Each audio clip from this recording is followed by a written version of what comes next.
अक्सर होता क्या है कि नवरात्रि के अंदर नौ देवियों को लोग दर्शन करने जाते हैं, कि नौ देवियों के दर्शन करने जाते हैं। हाँ, हमारे राजस्थानियों को कुछ अलग ही चलता है, हम अलग ही चलते हैं। हमारे नौ देवियों से कुछ लेना देना नहीं।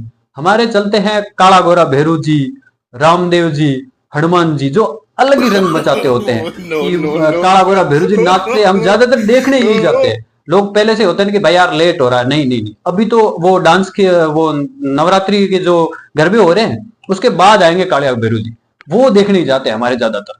उसके बाद चलता है हमारे वो कालियो कूद पड़ियो मेला में, No, पता no, नहीं no, कौन कौन no, से no. सॉन्ग लगाते हैं, तेजा जी।